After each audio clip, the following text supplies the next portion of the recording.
ஸ்ரீமதே ராமானுஜாய நமஹ. குட்டநாட்டு திருப்பலியூர் மலைநாட்டு திவ்ய தேசங்கள்ல ஒன்று கேரளால இருக்கு. இங்க ஏழிருக்கும் பெருமாளோட திருநாமம் மாயப்பிரான்.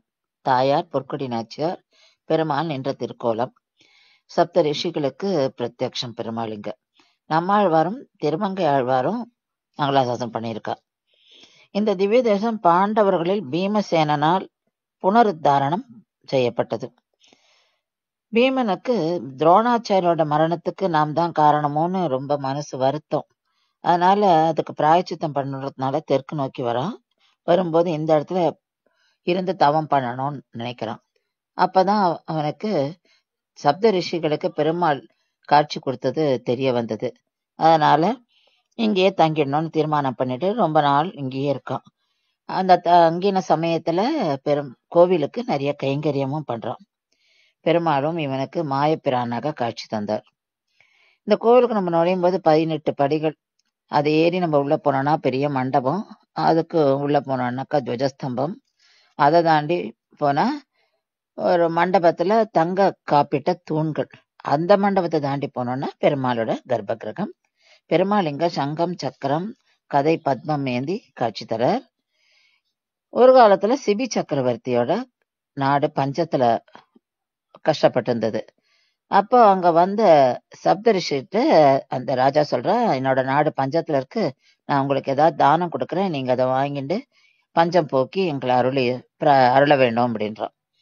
ஆனா தர்மசாஸ்திரம் படி ஒரு நாடு பஞ்சத்துல வாடும் போது அந்த நாட்டு அரசன் அந்த பஞ்சத்திலேருந்து ஒரு பகுதியை எடுத்து தானமாக கொடுத்தால் அதை பெற்றுக்கொள்ளக்கூடாது, அது பெரும் பாவச் செயல் அப்படின்றது. அதனால இந்த சப்த ரிஷிகளும் அதை வேண்டான்னு சொல்லிட்டு போயிட்டா.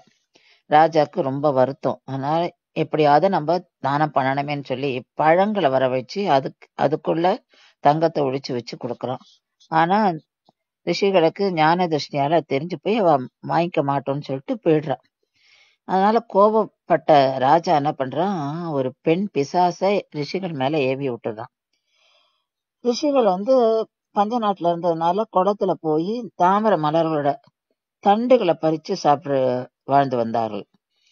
வழக்கம் போல ரிஷிகள் அன்னைக்கு தாமரை தண்டை பறிக்க சென்ற போது அந்த அரசன் ஏவி விட்ட பெண் பிசாசு அது அங்க காத்துட்டு இருக்கு.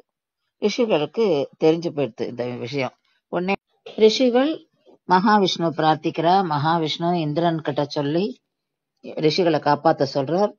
இந்திரன் ரிஷிகளோட தானும் ஒரு ரிஷியா போய் அங்க நிக்கிறார். அப்போ அங்க அந்த பெண் பிசாசை பாக்குறார்.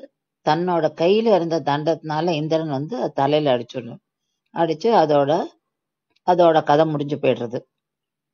இதுல இன்னொரு வருஷம் இங்க இருக்கு. அதாவது இந்திரன் ஒரு புலி வடிவத்தை கொண்டு இந்த பெண் பிசாசை அழிச்சான்றும் சொல்லப்படுறது. அதனாலதான் இந்த ஊருக்கு புலியுன்ற பேரும் வந்தது அப்படின்னு இந்த ஊர் மக்கள் சொல்றார்.